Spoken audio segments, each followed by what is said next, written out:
ഇനി ഒരാളിനെ സഹിക്കണ്ട.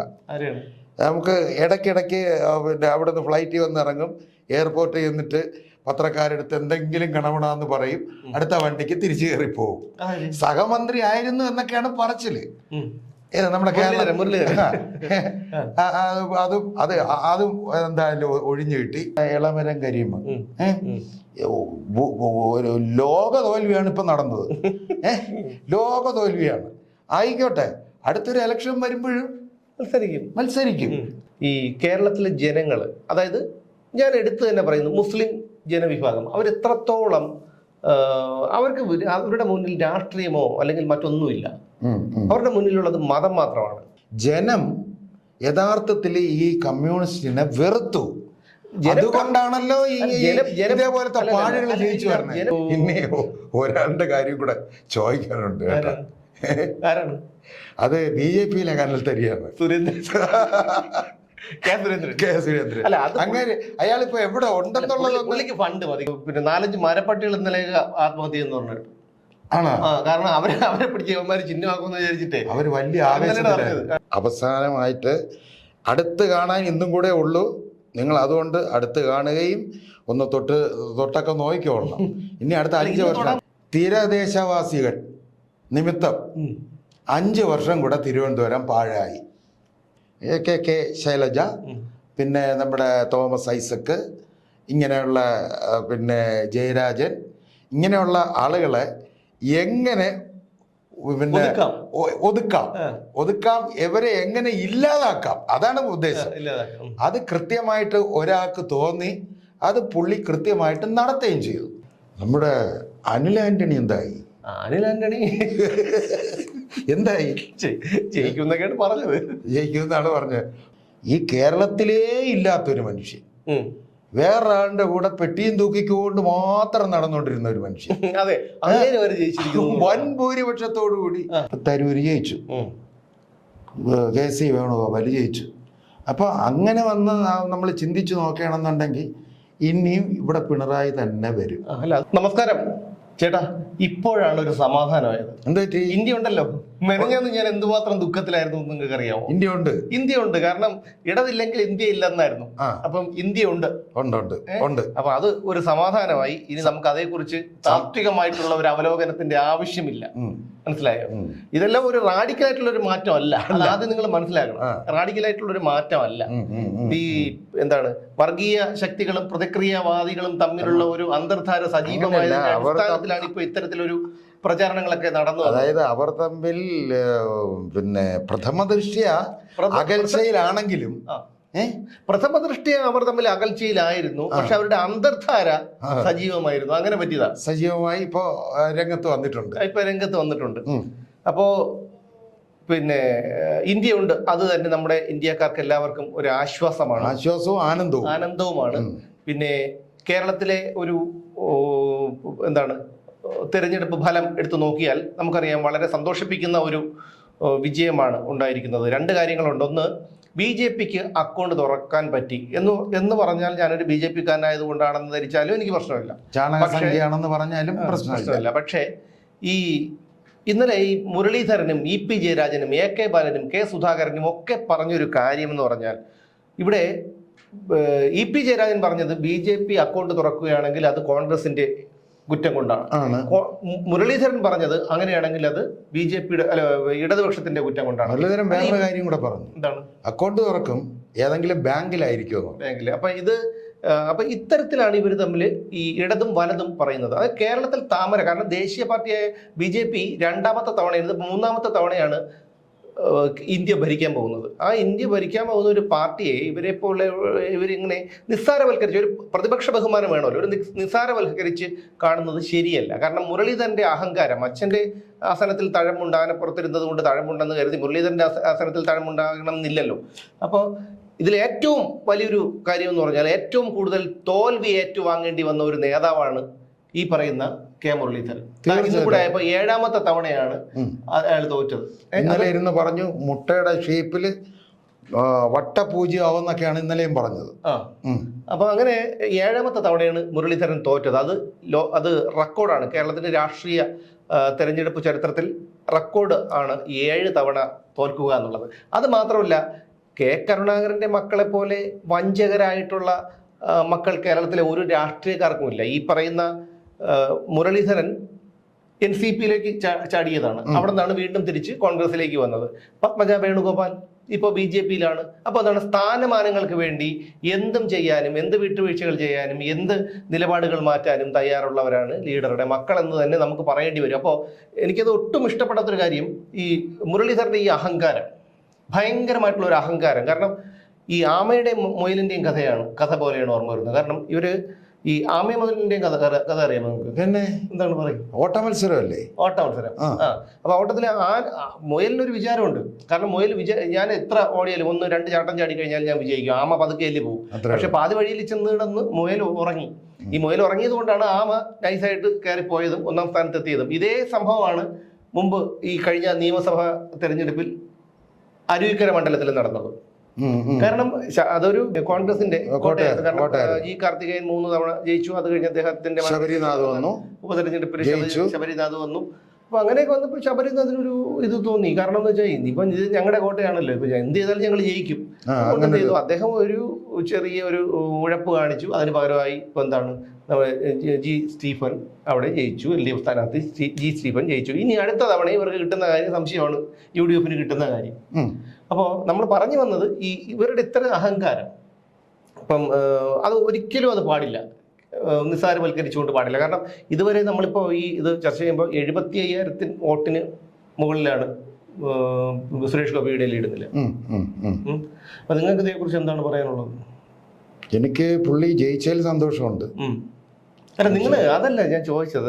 ഞാൻ ചോദിക്കാൻ വന്നത്, നിങ്ങൾ രാവിലെ സുരേഷ് ഗോപിയുടെ വീട്ടിൽ ഷൂട്ട് ചെയ്യാൻ വേണ്ടി പോയി, എന്നിട്ട് നിങ്ങൾ ഒരു അരമണിക്കൂറൊന്നും തിരിച്ചു വന്നു. അപ്പൊ തിരക്ക് കാരണം ഞാൻ പിന്നെ നിങ്ങളോട് ചോദിച്ചത് എന്താ കാര്യം?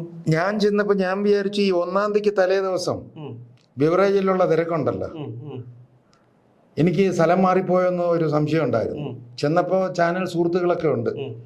അപ്പൊ ഞാൻ ചെല്ലുമ്പോൾ 11 മണിയായി. അവര് 10 മണിക്ക് വന്ന് നിൽക്കുകയാണ്. ഞാനൊരു അരമണിക്കൂറൂടെ നിന്ന് നോക്കി. അപ്പൊ അവര് 10 മണിക്ക് വന്നു, ഞാൻ 11 മണിക്ക് വന്നു. അരമണിക്കൂറൂടെ കഴിയുമ്പോൾ 1.5 മണിക്കൂർ 1.25 മണിക്കൂറാവുന്നു.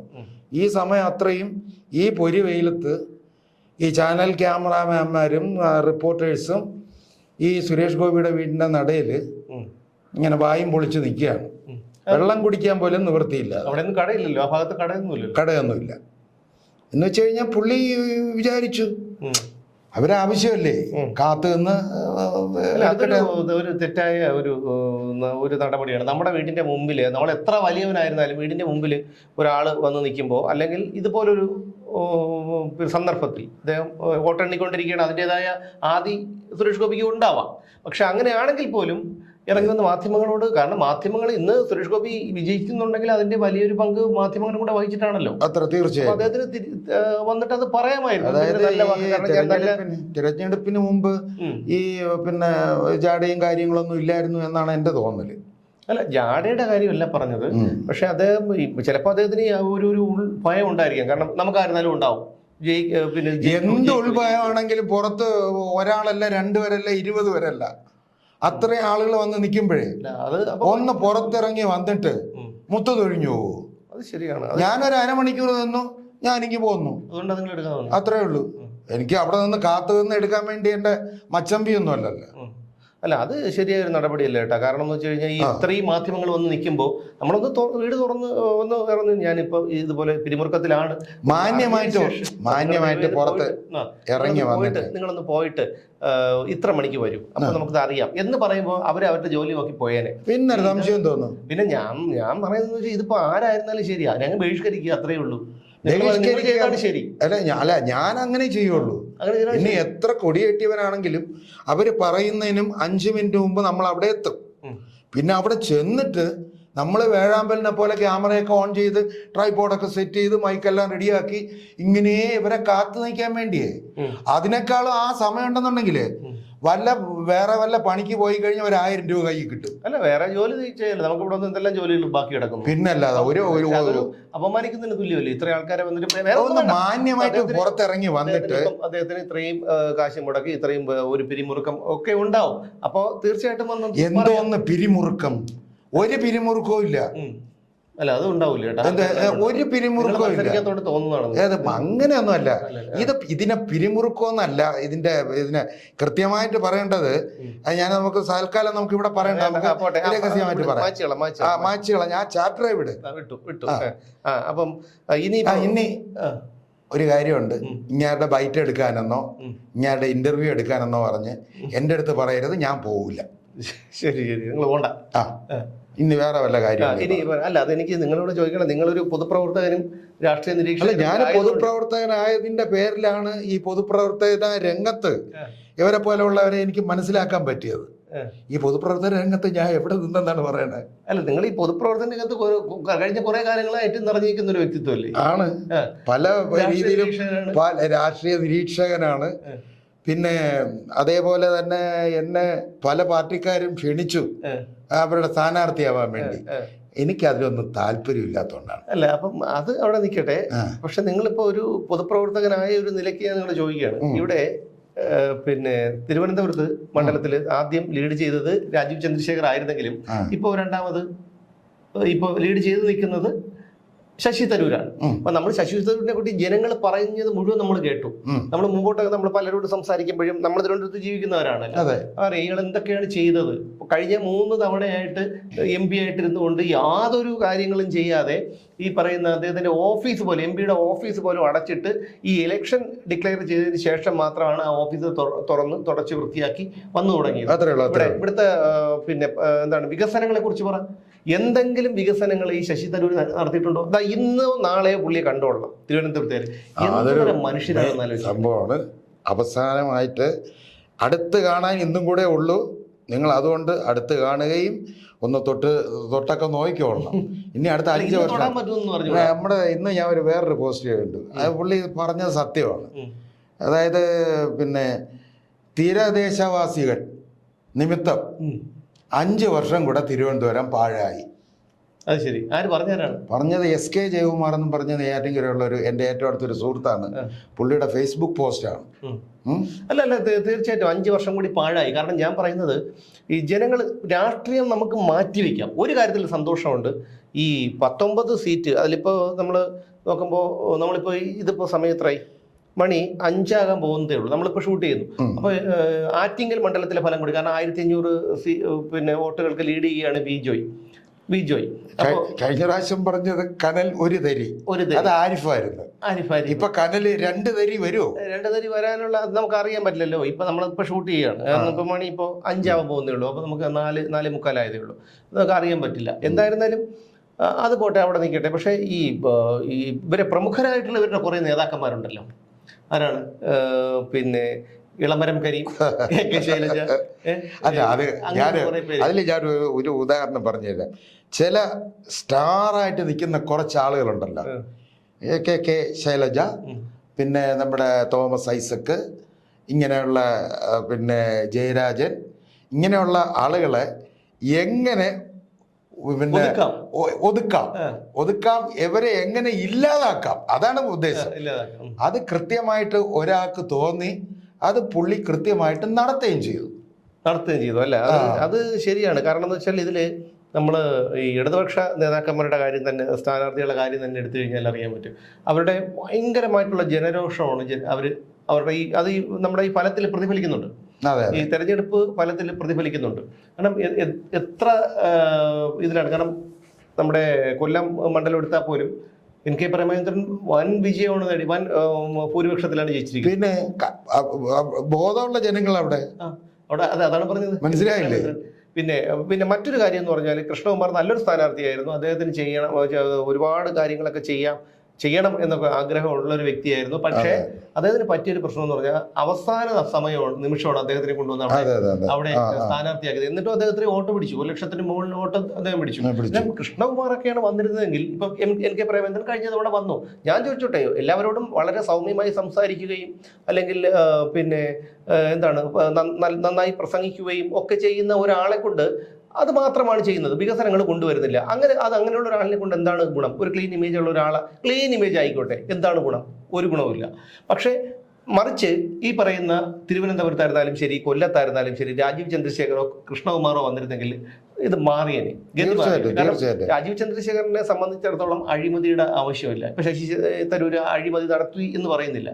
പക്ഷെ അയാൾ കൊണ്ട് ഒരു കാര്യം നടക്കില്ല. അത് ഈ 15 കൊല്ലങ്ങളെ അയാളിന് തെളിയിച്ചു കൊടുത്തതാണ്. ശശി തരൂർ തന്നെ ഇവിടുത്തെ തിരുവനന്തപുരത്തെ ജനങ്ങൾക്ക് തെളിയിച്ചു കൊടുത്തതാണ്. എന്നിട്ട് അവർ പഠിച്ചില്ല എന്നുള്ളതാണ് ഏറ്റവും വലിയ. മാത്രമല്ല, നമ്മൾ ഒരു സിനിമ തന്നെ 1 പ്രാവശ്യം കാണാൻ, 2 പ്രാവശ്യം കാണാം, 3 പ്രാവശ്യം കാണാം. ഈ ആവർത്തന വിരസത എന്നും പറഞ്ഞൊരു സംഭവം ഉണ്ടല്ലോ.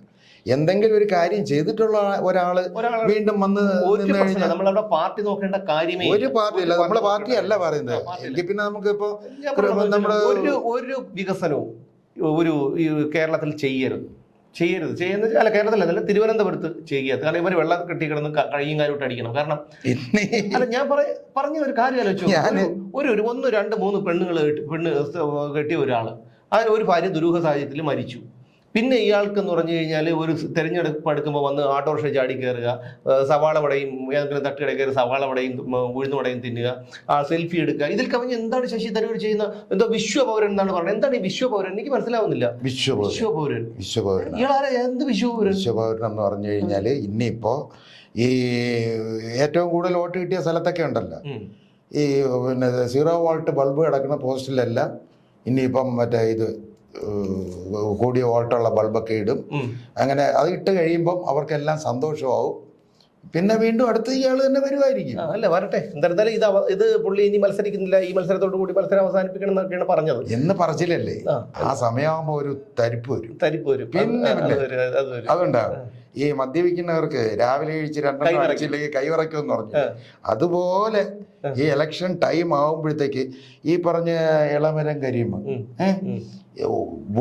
ഒരു ലോക തോൽവിയാണ് ഇപ്പൊ നടന്നത്. ലോക തോൽവിയാണ്. ആയിക്കോട്ടെ, അടുത്തൊരു ഇലക്ഷൻ വരുമ്പോഴും മത്സരിക്കും. അല്ല, എനിക്ക് ഏറ്റവും ഇതായിട്ട് തോന്നുന്നത് നമ്മുടെ വസീഫ്. അതെ, നമുക്ക് മറ്റൊരു കാര്യം കൂടി എടുത്ത് പറയേണ്ട ഒരു കാര്യം എന്ന് പറഞ്ഞാൽ, ഈ കേരളത്തിലെ ജനങ്ങൾ, അതായത് ഞാൻ എടുത്തു തന്നെ പറയുന്നു, മുസ്ലിം ജനവിഭാഗം, അവരെത്രത്തോളം അവർക്ക് അവരുടെ മുന്നിൽ രാഷ്ട്രീയമോ അല്ലെങ്കിൽ മറ്റൊന്നുമില്ല. അവരുടെ മുന്നിലുള്ളത് മതം മാത്രമാണ്. ഞാനിതിപ്പോൾ എന്ത് വന്നു കഴിഞ്ഞാലും അതിൽ ഞാൻ ഇതിൽ ഉറച്ചു നിൽക്കണം. ET മുഹമ്മദ് ബഷീർ ജയിച്ചത് 2 ലക്ഷത്തിൽ ലീഡ് ചെയ്യുന്നത് ഇപ്പോൾ 2 ലക്ഷത്തിൽ ചില്ലുവാനം വോട്ടിനാണ്. അബ്ദുൾ സമദ് സമദാനി ആരാണെന്ന് നമുക്കറിയാം. അയാൾ ഇത് ചെയ്യുന്നത് ഏകദേശം 1 ലക്ഷത്തോളം 1 ലക്ഷത്തോട് അടുപ്പിച്ചുള്ള ഒരു ലീഡ് ചെയ്യുകയാണ്. വസീഫ്, ഈ അല്പമെങ്കിലും വിവരം വെള്ളിയാഴ്ചയുള്ള ആരെങ്കിലും ആരെങ്കിലും കൊണ്ട് നീ വസീഫിന് വോട്ട് കൊടുത്തു? ശരി, ET മുഹമ്മദ് ബഷീറിനാണെങ്കിൽ അത്രയും അദ്ദേഹം കുറെ പ്രായമായി, ഇത്രയൊന്നും ഇനിയിപ്പോൾ എഴിച്ച് കിടന്ന് ഓരോ കാര്യങ്ങളൊന്നും ചെയ്യാനുള്ളതൊന്നും ഇല്ല. ആരോഗ്യം അനുവദിക്കണ്ടേ? നമുക്ക് എല്ലാവർക്കും പ്രായമാവും.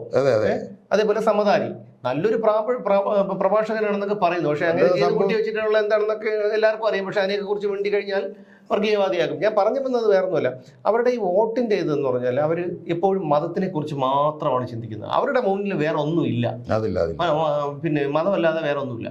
അപ്പൊ അത് മറ്റുള്ള ക്രിസ്ത്യാനികളോ മുസ്ലിങ്ങളോ ഒന്നും ഇതിനെക്കുറിച്ച് ചിന്തിക്കുന്നുമില്ല. അതുകൊണ്ടാണല്ലോ ഇവിടെ പലരും വേറെ പലരും തോറ്റത്. അല്ല, എനിക്ക് അത്ഭുതം തോന്നിയതാണ്. ഇപ്പം ഭൂരിപക്ഷം ഒക്കെ ഉണ്ടാവും ഈ മതത്തിന്റെ അടിസ്ഥാനത്തിൽ ഒക്കെ വോട്ട് ചെയ്യുക എന്ന് പറഞ്ഞാൽ നമ്മൾ പറഞ്ഞിട്ട് കാര്യമില്ല. കാരണം ഇത്രയും ഭൂരിപക്ഷം കൂടി വന്നിരിക്കുകയാണ്. അങ്ങനെ ഒരു സ്ഥിതിവിശേഷം ഇവിടെ കൊണ്ടുവന്നല്ലോ, മനസ്സിലായില്ലേ? അതായത് ഇപ്പോൾ പണ്ട് നമ്മുടെ ഇപ്പോൾ കോവളം, പിന്നെ നെയ്യാറ്റിങ്കര, പാറശാല, ഇവിടെയൊക്കെ ചില വിഭാഗങ്ങളെ മാത്രം നിർത്തിയാൽ മാത്രമേ ജയിക്കൂ എന്നുള്ള ഒരു രീതിയിലോട്ട് കൊണ്ടുവന്നത് ഈ പറഞ്ഞ ഈ മുരളിയുടെ അച്ഛൻ തന്നെയാണ്. അല്ല, ഞാൻ പറഞ്ഞില്ല, ഈ പറയുന്ന നമ്മൾ ഏത് കാര്യം മാറ്റുമെങ്കിലും മതത്തിൻ്റെയൊക്കെ കാര്യങ്ങൾ പറഞ്ഞ് മതം പറഞ്ഞുകൊണ്ടുള്ള, അത് ഹിന്ദുക്കളായിരുന്നാലും ക്രിസ്ത്യാനികളായിരുന്നാലും മുസ്ലിങ്ങളായിരുന്നാലും അങ്ങനെ കൊടുക്കരുത്. ഇത് കുറെ ക്രിസ്ത്യൻ ഭൂരിപക്ഷമുള്ള മണ്ഡലം, അങ്ങനെ അതെന്താണ് നമ്മുടെ അതുപോട്ട് നമ്മുടെ അനിൽ ആന്റണി എന്തായി? അനിൽ ആന്റണി എന്തായി? ജയിക്കുന്നൊക്കെയാണ് പറഞ്ഞത്. ജയിക്കുന്നാണ് പറഞ്ഞത്. PC ജോർജ് വേറെ കാര്യമുണ്ട്, 3ാം സ്ഥാനത്തായല്ലോ. ആയി, 4 വന്നില്ലല്ലോ. PC ജോർജ് ഏതോ അമ്പലത്തിലൊക്കെ കൊണ്ടുപോയ കാഴ്ചകളൊക്കെ നമ്മൾ കണ്ടിട്ടുണ്ട്. പാവം. അപ്പൊ അവിടെ ചെന്നിട്ട് കുരിശു വരയ്ക്കണോ കുനിഞ്ഞു തോന്നണോ എന്നുള്ള അറിയാൻ വയ്യാതെ ഈ അനിൽ ആന്റണി കിടന്ന് പെടാപ്പാട് പെട്ടൊക്കെ നമ്മൾ കണ്ടതാണ്. ഇന്നിപ്പോ ആരും അമ്പലത്തിലും പോവില്ല, പള്ളിയിലും പോവില്ല. ഇനിയിപ്പോ സ്വസ്ഥമായിട്ട് അമ്പലത്തിലോ പള്ളിയിലോ ആർക്ക് വേണോ എവിടെ വേണോ പോവാം. ഒരു പ്രശ്നം 2-2.5 കൊല്ലത്തേക്ക് 2 കൊല്ലത്തേക്ക് 1.25 കൊല്ലത്തേക്ക് ശല്യമില്ല. അത് കഴിയുമ്പോൾ നിയമസഭാ ഇലക്ഷൻ വരും. അപ്പൊ പിന്നെ അപ്പോഴേ ഉള്ളൂ പ്രശ്നം. അപ്പൊ ഇതേ കാര്യങ്ങളാണ് നമ്മളിപ്പോ ഇവിടെ പറഞ്ഞുകൊണ്ടിരിക്കുന്ന അതേ കാര്യമാണ് ആറ്റിങ്ങൽ മണ്ഡലത്തിൽ നടക്കുന്നത്. അടൂർ പ്രകാശ് ഇപ്പൊ നമ്മള് ചെയ്യുമ്പോ ഇനിയിപ്പം കഴിയുമ്പോൾ ചിലപ്പോ വിജയിച്ചെന്ന് വരാം. പക്ഷെ എന്നാൽ പോലും ഈ വെറും നിസാര വോട്ടിനാണ് ലീഡ് ചെയ്ത് നിൽക്കുന്നത്. ആര്? ബിജോയ്.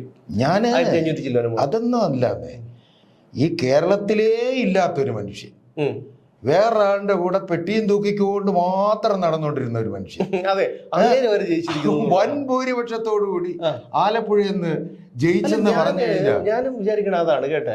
ഞാൻ ഇപ്പൊ ശരി ആരിഫാണ് ജയിച്ചാൽ പോലും നമുക്ക് ഇത്രയും അത്ഭുതപ്പെടേണ്ട കാര്യമില്ല. അതാണ് വിവരദോഷികളായ ജനങ്ങളെ കുറിച്ച് പറയുന്നത്. അതാണ് കാരണം ആരിഫാണ് ജയിച്ചാണെങ്കിൽ പോലും ഇത്ര ഇതില്ല. കാരണം ആരിഫ് ഒന്നും അല്ലെങ്കിലും സിറ്റിംഗ് എം പി ആണ്, ആലപ്പുഴയിലുണ്ട്. അത് പിന്നെ അതൊക്കെ ശരിയാണ്. ഇപ്പൊ ശോഭാ സുരേന്ദ്രൻ അവർ ചെയ്തിട്ടുള്ള കാര്യങ്ങൾ, അഡ്വക്കേറ്റ് കെ എം ഷാജഹാൻ അദ്ദേഹം സ്വതന്ത്ര സ്ഥാനാർത്ഥിയായിട്ട് മത്സരിച്ചെങ്കിൽ പോലും കെ എം ഷാജഹാൻ എന്ന് പറഞ്ഞ അഡ്വക്കേറ്റ് കെ എം ഷാജഹാൻ എന്ന് പറഞ്ഞു കഴിഞ്ഞാൽ ഇവിടുത്തെ ജനങ്ങളുടെ പല വിഷയങ്ങളിലും ഇടപെടുകയും സർക്കാരിനെതിരെയും ഒക്കെ പിന്നെ വിമർശിക്കുന്നത് ഒന്നുമില്ലെങ്കിലും KC വേണുഗോപാലിന്റെയും ആരിഫിനെ കാണാനും കൂടുതൽ പല പല ചാനലുകളിലും പുള്ളിയെ കാണാം. ജനങ്ങളുടെ വിഷയത്തിന് വേണ്ടി പുള്ളി ഘോരവാരം പ്രസംഗിക്കുകയും ചെയ്യുന്നുണ്ട്. KC വേണുഗോപാൽ എന്താണ് ചെയ്തതെന്നാണ് എനിക്ക് മനസ്സിലാകാത്തത്. അങ്ങനെ ഇവിടെ ഉണ്ടായിരുന്നു ഈ തെരഞ്ഞെടുപ്പ് നടക്കുന്നവർ ഇവിടെ കേരളത്തിൽ എവിടെയെങ്കിലും വന്നിട്ടുണ്ടോ? അപ്പോഴത്തേക്ക് ഞാൻ ഇതിൽ മനസ്സിലാക്കുന്ന എന്താണ്, ജനം യഥാർത്ഥത്തിൽ ഈ കമ്മ്യൂണിസ്റ്റിനെ വെറുത്തു. അതുകൊണ്ടാണല്ലോ ഇതേപോലത്തെ പാടുകൾ ജയിച്ചു വരുന്നത്. ജനം കമ്മ്യൂണിസ്റ്റിനെ വെറുത്തിട്ട് കാര്യമില്ലല്ലോ. നമ്മള് നല്ലത് ചെയ്യുന്നവർക്ക് വോട്ട് ചെയ്യണം, വികസനം കൊണ്ടുവരും എന്നുള്ളവർക്ക് അല്ലെങ്കിൽ മാറ്റി ചിന്തിച്ച് വോട്ട് ചെയ്യണം. ഇപ്പൊ കമ്മ്യൂണിസ്റ്റുകാരെ നമ്മൾക്കൊന്നും വേണ്ട. കാരണം ഈ വോട്ട് അരിവാൾ ചുറ്റി കാണുമ്പോൾ തന്നെ ആളുകളുടെ മനസ്സിൽ പിണറായിയുടെ മുഖമാണ് ഓർമ്മ വരുന്നത്. ഒരു കാരണവശാലും വോട്ട് ചെയ്യില്ല, ഒരു കാരണവശാലും. പിന്നെ ഇതൊക്കെ ആലത്തൂർ എന്ന് പറഞ്ഞാൽ രാധാകൃഷ്ണന്റെ മണ്ഡലം ഒന്ന് അത് കണ്ടാലേ അല്ല, രാധാകൃഷ്ണൻ എന്ന് പറഞ്ഞു കഴിഞ്ഞാൽ ഒരു ക്ലീൻ ഇമേജ് ഉള്ള ഒരു വ്യക്തിയാണ്, ഒരു സാധുവാണ്. പക്ഷെ അതിലുപരി അതിന്റെ UDF സ്ഥാനാർത്ഥിയായ രമ്യ ഹരിദാസ് ആണെങ്കിൽ അവരെന്താണ് കഴിഞ്ഞ ഒരു പ്രവർത്തനം നടത്തി കുറെ നാടൻ പാട്ടും പാടി നടന്നു. കഴിഞ്ഞ തവണ എങ്ങനെയൊക്കെയോ ജയിച്ചു കയറി. അങ്ങനെ അതുകൊണ്ടാണ് പിന്നെ രാധാകൃഷ്ണൻ ജയിച്ചത്. പക്ഷെ അതുപോലെയല്ല ഇവിടെ, അതുപോലെയല്ല ഈ KC വേണുഗോപാൽ എന്താണ് ചെയ്യാൻ പോകുന്നത് നമുക്കൊന്ന് കാണാമല്ലോ. ഞാന് കിലുക്കൻ സിനിമയാണ് ഓർമ്മ പറഞ്ഞത്, മറ്റേ അങ്കമാലിയിലെ പ്രധാനമന്ത്രി എന്ന് പറഞ്ഞത്. അതേപോലെ വയനാട്ടിലെ പ്രധാനമന്ത്രി കഴിഞ്ഞ 5 വർഷത്തിനിടയ്ക്ക് 3 പ്രാവശ്യം കണ്ടോ വന്നിട്ട് പ്രാവശ്യമാണ് വന്നത്. ഇവിടെ ഓഫീസ് തുറക്കും, ഇവിടെ അത് ചെയ്യും, ഇവിടെ ഇത് ചെയ്യും. പിന്നെ ഒരു സമയം വന്നതെന്ന് പറഞ്ഞു കഴിഞ്ഞാൽ പുള്ളിയുടെ ഓഫീസിന് വേറെ ആരോ ആക്രമിച്ചെന്ന് പറഞ്ഞപ്പോ അത് നോക്കാൻ വേണ്ടി അല്ല, എനിക്ക് മനസ്സിലാവാത്തൊരു കാര്യം, ഈ ഇന്ത്യയിലെ ജനങ്ങളെ മൊത്തം ഇവരിട്ട് വട്ട് കളിപ്പിക്കുകയാണ്. അതായത് എല്ലാവരും BJP ആയിരുന്നാലും ഏത് രാഷ്ട്രീയ പാർട്ടിക്കാരായിരുന്നാലും ഇന്ത്യയിലെ ജനങ്ങളെ, നമ്മളെ പോലുള്ള ജനങ്ങളെ ഇട്ട് വട്ട് കളിപ്പിക്കുകയാണ്. കാരണം രാഹുൽ ഗാന്ധി 2 സ്ഥലങ്ങളിൽ മത്സരിക്കുന്നു. പിന്നെ അങ്ങനെയുള്ള കുറെ കാര്യങ്ങൾ. അപ്പം ഞാൻ ഇതിപ്പം പെട്ടെന്ന് ഓർമ്മയിൽ വന്നിട്ടാണ് രാഹുൽ ഗാന്ധിയുടെ പേര് മാത്രം ഞാൻ പറഞ്ഞത്. 2 മണ്ഡലങ്ങളിൽ മത്സരിക്കുന്നു. അപ്പോൾ ഇതെങ്ങനെ ഇത്? പിന്നെ അതേപോലെ എന്തെല്ലാം ഇത് കൊലപാതകികൾ, ഇപ്പോൾ തന്നെ 40ഓളം കൊലക്കേസിൽ പ്രതികളായ 40ഓളം പേരാണ് ഇന്ത്യയിൽ മത്സരിക്കുന്നത്. ഇന്ത്യയിലെ വിവിധ മണ്ഡലങ്ങളിൽ മത്സരിക്കണം. ഒന്ന് ആലോചിച്ച് നോക്കിയാൽ. അപ്പൊ എന്താണ് ഈ ജനാധിപത്യത്തിന്റെ ഒരു ഒരാളുടെ കാര്യം കൂടെ ചോദിക്കാനുണ്ട്. ആരാണ് അത്? BJP-യിലെ കനൽ തരികയാണ് സുരേന്ദ്രൻ. അല്ല, അങ്ങനെ അയാളിപ്പോ എവിടെ ഉണ്ടെന്നുള്ളത് പുള്ളിക്ക് ഫണ്ട് മതി. കാരണം കഴിഞ്ഞ നിയമസഭാ ഇലക്ഷനിൽ പുള്ളി മഞ്ചേശ്വരത്തും കോന്നിയിലും മത്സരിച്ചു. ആർക്കായിരുന്നാലും തെറ്റ് പോയി. ശരി, സമ്മതിച്ചു. കേട്ടാ, കോന്നിയിലും മത്സരിച്ചു. ഈ കോന്നിയിലും മത്സരിച്ചപ്പോ പുള്ളിക്ക് ഫണ്ട് നമുക്കറിയാലോ. എല്ലാ BJP-യുടെ ദേശീയ നേതൃത്വം എത്ര ഫണ്ട് കൊടുക്കുന്നു, എത്ര ഫണ്ട് ഓരോ A ക്ലാസ് മണ്ഡലത്തിലും അതുപോലെ B ക്ലാസ് മണ്ഡലത്തിലും ഒക്കെ കൊടുക്കുന്നു എന്നുള്ളതും, പിന്നെ ഇവർ എത്രത്തോളം പിരിക്കുന്നു എന്നുള്ളതും, എത്ര ഇവിടെ പിന്നെ അവിടെ ചെലവാക്കുന്നത് ഉള്ളതിന്റെയൊക്കെ ഏകദേശം ധാരണ നമുക്കൊക്കെ ഉണ്ടല്ലോ. അപ്പൊ 2 മണ്ഡലങ്ങളിലാണ് സുരേന്ദ്രൻ മത്സരിച്ചത്. ജയിക്കണമെന്നില്ല, 2 മണ്ഡലങ്ങളിലും വന്ന് ഫണ്ട് കിട്ടിയോ? അത് കിട്ടി, കുറെ പിരിച്ചെടുത്തോ? അത് കിട്ടി. പിന്നെ എനിക്ക് ഏറ്റവും സന്തോഷമുള്ള ഒരു കാര്യം എന്ന് പറഞ്ഞാൽ, ഇനി ഒരാളിനെ സഹിക്കണ്ട.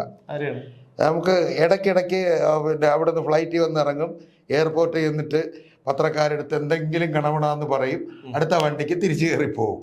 സഹമന്ത്രി ആയിരുന്നു എന്നൊക്കെയാണ് പറച്ചില്. ഏത് നമ്മുടെ കേരളം മുരളീധരൻ അതും എന്തായാലും ഒഴിഞ്ഞു കിട്ടി. അല്ല, അതാണ് പറഞ്ഞത്, നമ്മൾ ഒരിക്കലും ഈ രാഷ്ട്രീയം മതം അല്ലെങ്കിൽ രാഷ്ട്രീയം നോക്കി വോട്ട് ചെയ്യരുത്. ജനങ്ങൾ അതാണ്. അതല്ല, നമുക്ക് യോഗ്യതയുള്ളവന് വോട്ട് കൊടുക്കുന്ന ഒരു കാലം നമ്മുടെ കാലത്ത് വരുമെന്ന് തോന്നുന്നില്ല. അല്ല, ഇനി വരില്ല. അത് കാരണം ഈ ജനാധിപത്യ വ്യവസ്ഥ ഇവരെല്ലാവരും കൈപ്പിടിയിലാക്കി വെച്ചിരിക്കുകയാണ് രാഷ്ട്രീയക്കാർ. അവർക്ക് വളയ്ക്കാനും ഒടിക്കാനും തിരിക്കാനും ഏത് രൂപത്തിലും അതിനെ കളിമണ്ണ് പോലെയാണ്, ഏത് രൂപത്തിലും അതിനെ കൊണ്ടുവരാനും തക്ക രീതിയിൽ അവർ അതിനെ ഫ്ലെക്സിബിളായിട്ട് അവർ ആക്കി വെച്ചിരിക്കുകയാണ്. അപ്പോൾ അതുകൊണ്ടത് പറഞ്ഞിട്ട് കാര്യമില്ല. അത് ഏത് രാഷ്ട്രീയക്കാരും അവർക്ക് ഏതെങ്കിലും ഇത്ര രാഷ്ട്രീയക്കാരോട് ശിക്ഷിക്കപ്പെടുന്നു. കേരളത്തിൽ എത്ര രാഷ്ട്രീയക്കാർ ശിക്ഷിക്കപ്പെടുന്നു? ആരുമില്ല. ഇവിടെ ഇപ്പോൾ കേന്ദ്രത്തിൽ ശരി, ഇപ്പം അരവിന്ദ് കെജ്രിവാൾ, മനീഷ് സിസോദിയ, മുമ്പ് പിന്നെ ഷിബു സോറൻ കിടന്നു ഇറങ്ങി വന്നു, ഹേമന്ത് സോറൻ, ഇങ്ങനെ കുറേ പേര് കിടന്നിട്ടുണ്ട്. ഇപ്പോൾ അവരെ കവിതയൊക്കെ കിടക്കുന്നുണ്ട്. ശരി, പക്ഷേ ഈ കേരളത്തിൽ എന്താണ് നടന്നിട്ടുള്ളത്?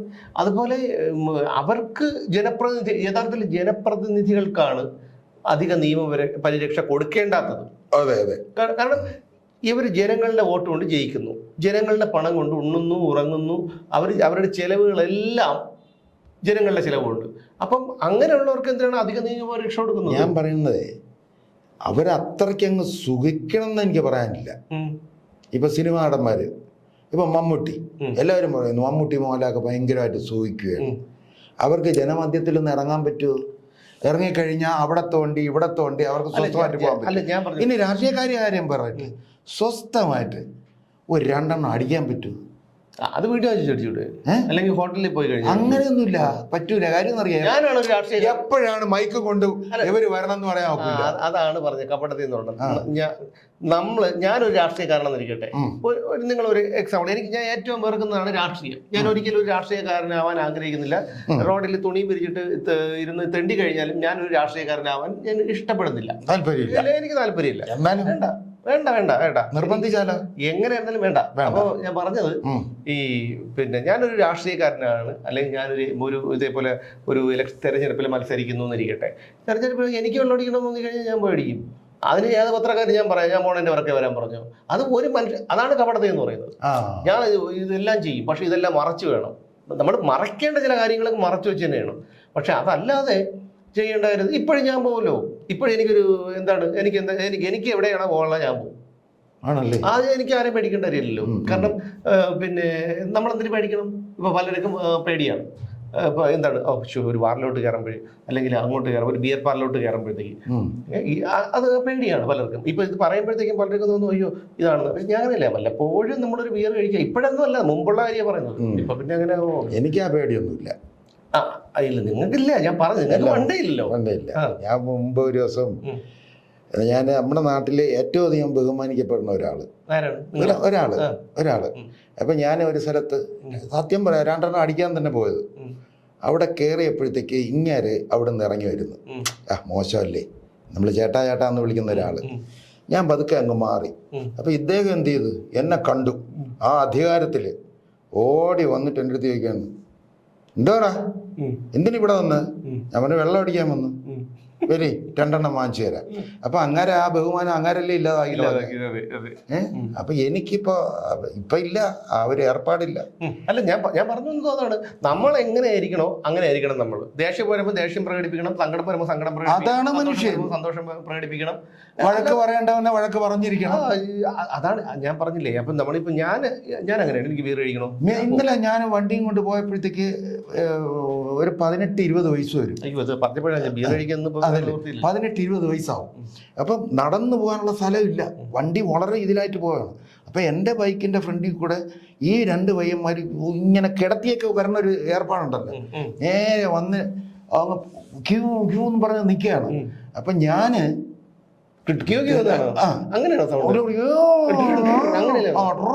ആ ഒരു ലെവലില് വന്ന് ഞാൻ വിചാരിച്ചു എന്നെ ഇടിച്ച് തള്ളിയിട്ട് പോകുമെന്ന്. അപ്പൊ എൻ്റെ അവിടെ എത്തിയപ്പോ ഇവന് പോകാൻ സ്ഥലമില്ല. ഒരു ചെറിയ ഗ്യാപ്പ് കിട്ടിക്കഴിഞ്ഞാൽ അവിടെ പോകും. എനിക്കാണ് ഈ ഭയങ്കര ദേഷ്യം വന്നു. പറയണ്ട, അപ്പൊ പറയണമെന്ന് സുമേഷ് പറഞ്ഞില്ലേ, അതേപോലെയാണ്. ഞാൻ എന്തുവാണേ കാണിച്ചത്? ഒറ്റ വാക്കേ പറഞ്ഞോളൂ, എൻ്റെ അമ്മ അവിടെ തുമ്മി. അത്രയ്ക്ക് വലിയൊരു ഐറ്റമാണ് വിളിച്ചത്. ഞാൻ പറഞ്ഞു ശരി ഇനി വിട്ടോ കൊള്ളാം. പിന്നെ എന്തൊക്കെയുണ്ട് വിശേഷം ആ ലെവലിൽ. പിന്നെ ഞാൻ എന്തോന്നാ വിളിച്ചത് എന്ന് പറയുമ്പോഴത്തേക്ക് തിരിച്ച് അവിടുന്ന് ഇവിടുന്നൊക്കെ ഊരിയെടുക്കും. എനിക്ക് ചത്തി കിടന്നാലും ചമഞ്ഞു കിടക്കണമെന്നൊരാഗ്രഹം. ഈ ഷേപ്പ് മാറിയേ ഇങ്ങനെയൊക്കെ കിടക്കുമ്പോ ഈ വളരെ ദുഃഖത്തോടെ വരുന്നവരും നമ്മളെ ഡെഡ് ബോഡി കണ്ടു കഴിഞ്ഞ് ചിരിച്ചു പോകും. അല്ല അത് ശരിയാണ് കേട്ടാ. അല്ല ഇതിപ്പോ നമ്മള് ഇപ്പൊ ലോക്സഭ ഇലക്ഷൻ വന്നു, എന്തായിരുന്നാലും ഇപ്പൊ നമ്മള് പിന്നെ മിക്ക സീറ്റുകളെല്ലാം അവർ തൂത്തുവാരി BJP അക്കൗണ്ട് തുറന്നു, പിന്നെ എല്ലാം ശരിയാണ്. പക്ഷെ ഇത് അടുത്ത നിയമസഭാ ഇലക്ഷൻ ഇത് തന്നെ ആവർത്തിച്ചിരുന്നെങ്കിൽ എത്ര നന്നായിരുന്നു. അത് ആവർത്തിച്ചാൽ കൊള്ളാം അല്ലേ? അല്ല അത് ആവർത്തിക്കണം എന്നാണ് പറയുന്നത്. കാരണം പിന്നെ ഈ ഒരു ഭരണം എന്ന് പറഞ്ഞാൽ സഹികെട്ടിരിക്കുകയല്ലേ. പിന്നെ ഒരു കാര്യമുണ്ട്, ഇനിയിപ്പോൾ കോൺഗ്രസ്സുകാർ ഭരിച്ച് അധികാരം കിട്ടി ഇവിടെ കോൺഗ്രസ് ഭരണം ഏറ്റെടുത്താൽ പോലും ഇവന്മാർ ഭരിക്കാൻ സമ്മതിക്കില്ല. ഞാൻ പറഞ്ഞുതരാം. തരൂര് ജയിച്ചു, KC വേണുഗോപാൽ ജയിച്ചു. അപ്പോൾ അങ്ങനെ വന്ന് നമ്മൾ ചിന്തിച്ചു നോക്കുകയാണെന്നുണ്ടെങ്കിൽ ഇനിയും ഇവിടെ പിണറായി തന്നെ വരും. അല്ല അത് പറയാൻ പറ്റില്ല, അത് ശരിയാണ്. ചിലപ്പോൾ അത് പറയാൻ പറ്റില്ല. പക്ഷേ അത് അവിടത്തേക്ക് വരാം. അതിനു മുമ്പ് ഒരു കാര്യം കൂടെ ഞാൻ വിട്ടുപോയി. എന്താണ്? കൊടിക്കുന്നിൽ സുരേഷ് ഇപ്പോഴും വീണ്ടും മത്സരിക്കുന്നുണ്ട്. ജയിച്ചു, ആളും ജയിച്ചു കൊടിക്കുന്നിൽ സുരേഷ്. അപ്പോൾ എന്താണെന്ന് ചോദിച്ചു കഴിഞ്ഞാൽ ഇവരൊക്കെ ഈ എത്രയോ നല്ല മിടുക്കരായിട്ടുള്ള, അല്ലെങ്കിൽ അവിടെ ചെന്ന് വായുമ്പോൾ എന്ന് പറഞ്ഞ് ഇരിക്കാത്ത എത്രയോ നല്ല എഡ്യൂക്കേറ്റഡ് ആയിട്ടുള്ള ആൾക്കാരുണ്ട് ഇവിടെ. ഇഷ്ടം പോലെ. മാത്യു കുഴൽനാടൻ ഇപ്പൊ നമുക്ക് സമ്മതിച്ചു കൊടുക്കാം. ഷാഫി പറമ്പിൽ ചെറുപ്പക്കാരനാണ്. അതേപോലുള്ള ചെറുപ്പക്കാർ പോകണം. അല്ലാതെ ആ ഡൽഹി ഇവിടത്തെ തണുപ്പിലേ പിടിച്ചു നിൽക്കാൻ വയ്യാത്ത ആളുകളാണ് ഈ വിറച്ച് ഡൽഹി ചെല്ലുന്നത്. അവിടെ ചെന്നിട്ട് പണ്ട് ഈ കാർക്കെ ഇവരാരെങ്കിലും ഈ പറയുന്ന ET മുഹമ്മദ് ബഷീറോ അല്ലെങ്കിൽ ഇങ്ങനെയുള്ള കുറച്ച് പേരെ നമ്മൾ എടുക്കാൻ പെട്ടെന്ന് പറഞ്ഞില്ല, ET മുഹമ്മദ് ബഷീർ ഇങ്ങനെയുള്ളവരൊക്കെ അവിടെ ചെന്ന് എന്താണ് ചെയ്യാൻ പോകുന്നതെന്നാണ് എനിക്ക് മനസ്സിലാവാത്തത്. ജയിച്ചിട്ട് എന്ത് ചെയ്യാനാണ്? ഇത്ര ബോധമില്ലാത്ത ചെന്നുടനെ 2-3 ഷാളൊക്കെ വാങ്ങിക്കും.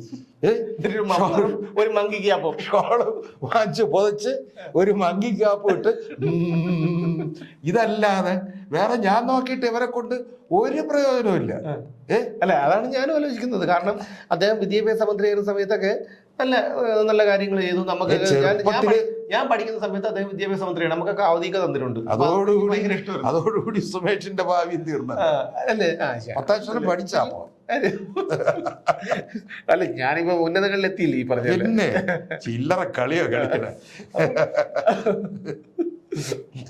അങ്ങനെ ഞാൻ പോട്ടാ. വേറൊരു സംഭവം അത്യാവശ്യം ഷൂട്ട് ചെയ്യേണ്ടിയിരിക്കണം. അതായത് ഇന്ന് വൈകുന്നേരം 6 മണി കഴിഞ്ഞ 7 മണി മുതൽ കംപ്ലീറ്റ് ചാനൽ ചർച്ചയല്ലേ.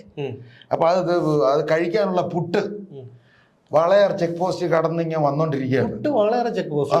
അവിടുന്ന് ഈ തള്ളാനുള്ള പുട്ട് അവിടുന്നാണ് വരുത്തുന്നത്. ഇനി ഞങ്ങൾ തോറ്റു, പക്ഷെ ഞങ്ങളുടെ വോട്ടിന്റെ ശതമാനം നോക്ക്, 38.37 വോട്ട് 38.37. കഴിഞ്ഞ പ്രാവശ്യം ഞങ്ങൾക്ക് 34.13 ഉണ്ടായിരുന്നുള്ളൂ.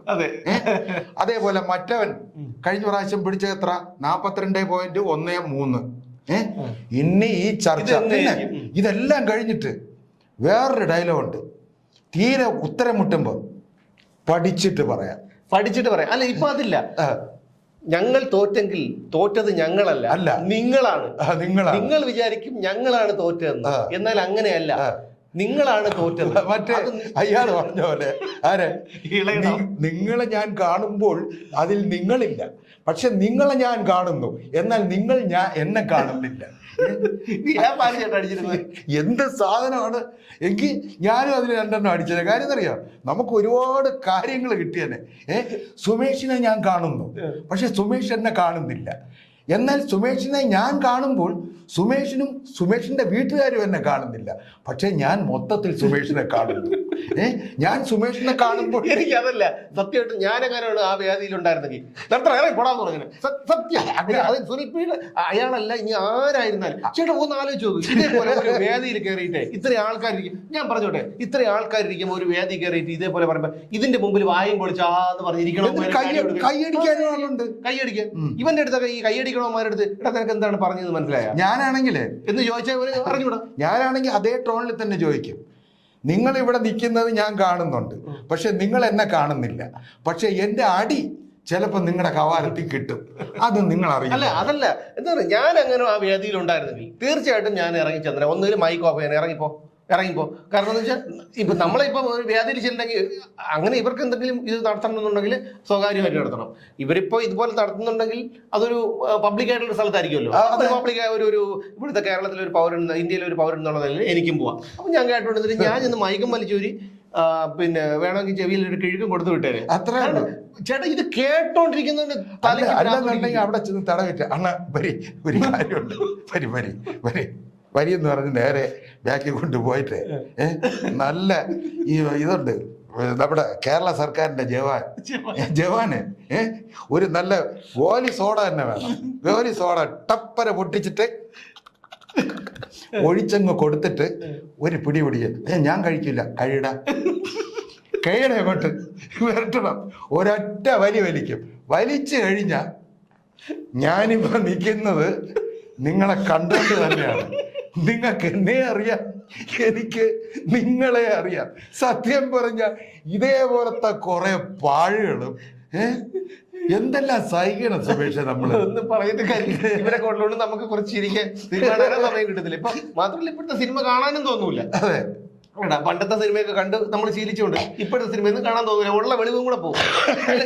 വണ്ടിക്കകത്ത് ആകെപ്പാടെ കുറച്ച് റിലാക്സ് ചെയ്യുന്ന വണ്ടിക്കകത്ത് കയറുമ്പോഴും നമ്മൾ ഡ്രൈവ് ചെയ്യുമ്പോഴത്തേക്കും പാട്ടെടുത്തതാണ്. അയ്യോ പാട്ട് ഏതാണ് റേഡിയോ ഇട്ട് കഴിഞ്ഞാൽ എൻ്റെ പൊന്നു തമ്പുരാനെ എന്തോ ഒരു പാട്ട്. ഈ പാട്ടൊന്നും ആർക്കും മനസ്സിലാവുകയില്ല. നമുക്ക് എന്താണ് ഒന്ന് റിലാക്സ് ചെയ്യാനാണ് ഈ പാട്ട് എടുത്താൽ ഉള്ള എന്താണ് വെളിവും കൂടെ പോകും തലയ്ക്ക്. വേറൊരു കാര്യമുണ്ട്, പണ്ടൊക്കെ നമ്മൾ തിരുവനന്തപുരത്താണ് ശ്രീകുമാറിലാണ് ഇംഗ്ലീഷ് സിനിമ വരുന്നത്. ഇംഗ്ലീഷ് സിനിമ നമ്മൾ കയറി കാണും. കാരണം എന്തിനാണ്, 10 ജനം കാണുമ്പോൾ ഇംഗ്ലീഷ് സിനിമ കാണാൻ കയറി പോയാണ്. പിന്നെ അകത്ത് കയറിയാലുള്ള എന്താണ്, അവിടെ എന്തെങ്കിലും കോമഡി പറയുമ്പോൾ മറ്റുള്ളവർ ചിരിക്കുമല്ലോ, നമ്മളും ചിരിക്കും. എന്നിട്ട് വെളിയിറങ്ങി നമുക്ക് കഥ പറഞ്ഞു കൊടുക്കാം. അതേപോലെയാണ് ഇപ്പം നമ്മൾ ഓരോ കാര്യങ്ങൾ മനുഷ്യരെ ഈ പറയുന്ന മനുഷ്യരെല്ലാവരും കപടന്മാരാണ്. ഈ മലയാളികളാണെങ്കിൽ ഏറ്റവും വലിയ കപടന്മാർ മലയാളികളാണ്. ഏറ്റവും മര്യാദ ഇല്ലാത്തവരും മലയാളികളാണ്. എന്തെന്നറിയാമോ, ഈ വിദേശ രാജ്യങ്ങളിലൊക്കെ ജീവിക്കുന്ന മലയാളികൾക്ക് അറിയാം അവിടുത്തെ ഡ്രൈവിങ്ങും അവിടെ ആൾക്കാർ എങ്ങനെ പെരുമാറുന്നു ഒന്നൊക്കെ ഉള്ള അതിൻ്റെ ഒരു എന്തെങ്കിലും ഒരു ഇവർക്ക് വേണ്ടേ. ജോലി ചെയ്യാൻ പോകില്ല പലരും, ജോലി ചെയ്യാൻ പോകില്ല. ജോലി ചെയ്ത് ഈ ആട് തേക്ക് മാഞ്ചിയം ഇതുപോലുള്ള തട്ടിപ്പുകൾ, മറ്റേ ക്രിപ്റ്റോ കറൻസി, മറ്റേത് വലിയ സംഭവം വേണ്ട. നമ്മുടെ വീട്ടില് പൈപ്പിന്റെ ടാപ്പിൽ എന്തെങ്കിലും ഒരു ലീക്ക്, ഇപ്പൊ നമ്മുടെ സ്ഥിരം പൈപ്പിൽ നന്നാക്കുന്ന ഒരാളിനെ പ്ലംബറെ വിളിക്കുകയാണ്, ഗോപി ഒന്ന് നോക്കണം. അയ്യോ അണ്ണാ 10 ദിവസത്തേക്ക് പറ്റൂല. ഈ 10 ദിവസവും നമ്മൾ നോക്കുമ്പോൾ ഇവൻ കടത്തിനെ തന്നെയാണ്. പ്ലംബർ, ഇലക്ട്രീഷ്യൻ, ഇതേപോലെ ഒറ്റ ഒരുത്തൻ ജോലിക്ക് പോകും. അല്ല അതാണ് ഞാൻ പറഞ്ഞത്. കാരണം എന്ന് വെച്ചാൽ ഇവര് ഇത്തരത്തിലാണ് ആൾക്കാരുടെ ഒരു പെരുമാറ്റം. അതേപോലെ തെങ്ങ് കയറാൻ വേണ്ടി വരുന്നത്. ഇപ്പൊ തെങ്ങ് കയറാൻ പറഞ്ഞത് മൊത്തം മറ്റേ ആസാമിലും ഒക്കെ ഉള്ള പയ്യന്മാരാണ്. അവന്മാർ സൈക്കിളിൽ മറ്റേ തെങ്ങ് കയറണ യന്ത്രം കെട്ടി വെച്ച് അവിടെ തെങ്ങ് കണ്ടിട്ടേ ഇല്ലാത്തവന്മാരാണ് ഇവിടെ വന്നിട്ട് തെങ്ങ് കയറാൻ. നമ്മളിവിടെ തേങ്ങ വെട്ടുന്ന ചന്ദ്ര ആപ്പ് ഉണ്ടാക്കിയിട്ടുണ്ട്, ചന്ദ്രൻ ആപ്പ്. പിന്നെ നമ്മൾ ആ ആപ്പിൽ കയറിയിട്ട് സെർച്ച് ചെയ്യുമ്പോൾ 22-ാം തീയതി വ്യാഴാഴ്ച ചന്ദ്രൻ, 22-ാം തീയതി ഇല്ല, 31-ാം തീയതി 8-നും 9-നും ഇടയ്ക്ക് രാവിലെ ആ സമയത്തുണ്ട്. നമ്മൾ ബുക്ക് ചെയ്ത് കഴിഞ്ഞാൽ തിരിച്ചവിടുന്ന് പിന്നെ വരും ചന്ദ്രന്റെ. അത് നമ്മൾ സേവ് ചെയ്ത് ഇട്ട് കഴിഞ്ഞാൽ മാത്രമേ അത്രേ ഉള്ളൂ. പിന്നെ ചന്ദ്രൻ പക്ഷെ കൃത്യമായിട്ട് എത്തും കേട്ടോ. ആ സമയത്ത് കൃത്യമായിട്ട് എത്തും. അപ്പൊ ആകെപ്പാടെ 4 തെങ്ങുണ്ട്. 4 തെങ്ങ് എല്ലാം കൂടെ ഒരു 400 പോട്ടെ, 4 തെങ്ങ് ഒരു 22 തേങ്ങ കിട്ടും. അപ്പൊ എല്ലാം കഴിഞ്ഞിട്ട് ചന്ദ്രൻ ഒരു 5 തേങ്ങ മാറ്റി വെച്ചൊക്കെയാണ് ചന്ദ്രൻ. ഞാൻ ചോദിച്ചു, ചന്ദ്ര ഇതിന് 5 തേങ്ങ, അതൊന്ന് കയറാൻ, 1 ഇറങ്ങാൻ, ബാക്കി 3, 1 ഏണിക്ക്, 1 ഏണിക്ക്, പിന്നെ മറ്റത് അത് വെട്ടുകത്തിക്ക്. എന്നാലും 1 മിച്ചമില്ലേ, അത് അണ്ണന്റെ സന്തോഷത്തിന് വേണ്ടി ഞാൻ എടുത്ത് ചെയ്യണം. പിന്നെയുള്ളത് 12 തേങ്ങ. അത് നമുക്ക് അത്യാവശ്യം ഒരു 150 രൂപ കൊടുത്താൽ 10 തേങ്ങ 150 രൂപ കൊടുത്താൽ വാങ്ങാം. ചന്ദ്ര എത്രയായി? അണ്ണാ 250. 150 ഇവിടെ കിട്ടും 10 തേങ്ങ. ഇവിടെ കിട്ടും 10 തേങ്ങ. നാളെ വാങ്ങിച്ചോണ്ടിരും, ഞാൻ പൈസ തരാം. അല്ലേ പോട്ടെ, 200 പോയി 250 പോയി. ചന്ദ്രന് 400 കൊടുക്കണം ഞാൻ. ഒരു ഇതെങ്കിലും 100 രൂപ പോയിട്ട് 5 തേങ്ങ. അതെ, അതാണ് ഞാൻ പറഞ്ഞത്. ഈ മലയാളികളെ ഒരു പണിക്കും അവർക്ക് ആട് തേക്ക് മാഞ്ചിയും ഇതുപോലുള്ള തട്ടിപ്പുകളെല്ലാം വീഴുന്ന മലയാളികളാണ്. ഇപ്പൊ തന്നെ ഈ ഓൺലൈൻ തട്ടിപ്പൊക്കെ എന്ന് പറഞ്ഞാൽ ടെക്കികളാണ് വീഴുന്നത്. അപ്പൊ അവരാണെങ്കിൽ എപ്പോഴും ഈ സിസ്റ്റത്തിന്റെ മുമ്പിലൊക്കെ ഇരിക്കുന്നവർ, അതിനെക്കുറിച്ച് അറിവുള്ളവരുമാണ്. ഇതൊന്നും ചുക്കും ചുണ്ടാൻ പറഞ്ഞുവിടാതെ നമ്മൾ വലിച്ചൊന്നും ഒരു പറ്റിപ്പിലും വീഴുന്നില്ല. ഇതേപോലുള്ള പറ്റിപ്പിൽ അല്ലാതൊക്കെ വീഴുന്നുണ്ട്, അല്ലാതെ പറ്റിപ്പിലൊന്നും വീഴുന്നില്ല. അപ്പോൾ അതാണ് മലയാളിക്ക് ഒരു ഇതിനുമില്ല. ഡ്രൈവിങ് ഒരു മര്യാദയില്ലാത്ത ഡ്രൈവിങ്, ഒരു മര്യാദയില്ലാത്ത പാർക്കിങ്, അതുപോലെ നമ്മൾ അതുപോലെ ശ്രദ്ധിക്കേണ്ട ഒരു കാര്യമാണ്. നമ്മളിങ്ങനെ റോഡ് ക്രോസ് ചെയ്ത് പോകുമ്പോൾ വണ്ടി ഒരു കാറായിരിക്കും അല്ലെങ്കിൽ ബൈക്കായിരിക്കും, അങ്ങനെ പതിയെ വരെയാണ്.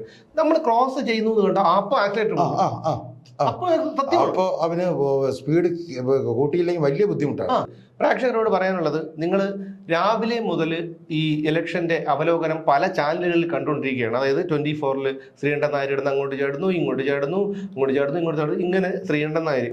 ഏഷ്യാനെറ്റിൽ, അതുപോലെ പിന്നെ നമ്മുടെ ജനം TV-യിൽ, എല്ലാ മനോരമയിൽ, മാതൃഭൂമിയിൽ, 24-ൽ 24 ശ്രീകണ്ഠൻ നായരുടെ ന്യൂസ് ഏജ്, എല്ലാത്തിലും ഈ സംഭവം നിങ്ങൾ കാണുന്നുണ്ട്. കൈരളിയിൽ മാത്രം ആട് സിനിമ ഓടുന്നുണ്ട്. പക്ഷേ അല്ല, അപ്പൊ നാളെ ഈ ചാനലൊന്നും കാണൂലേ? നാളെ കാണും. ഞാൻ പറഞ്ഞു വന്നത് അല്ല, ഇതൊക്കെ ക്ലീൻ ചെയ്യണ്ട. താഴെയൊക്കെ ഇവർ ഈ കിടന്ന് ഈ ബഹളവും ഇടിയും തൊഴിയും മറ്റേ നമ്മുടെ റിപ്പോർട്ടറിലെ അരുണിന്റെ ബഹളം കേട്ട് കഴിഞ്ഞാൽ തോന്നും ഈ വേറെ എന്തോ സംഭവം നടക്കണം. അതൊക്കെ അവരുടെ ക്ലീനിങ് സ്റ്റാഫ് ഉണ്ട്, അവർ ചെയ്തോളും. അല്ല, ഞാൻ പറഞ്ഞു വന്നത് പ്രേക്ഷകരോടാണ്. ഇപ്പൊ ഇത്രയും ചാനലുകളിലെ ഒരു പിന്നെ തെരഞ്ഞെടുപ്പ് അവലോകനം നിങ്ങൾ കണ്ടു കാണും. പക്ഷെ ഇതുപോലൊരു തെരഞ്ഞെടുപ്പ് അവലോകനം നിങ്ങൾ എവിടെയെങ്കിലും കണ്ടിട്ടുണ്ടോ?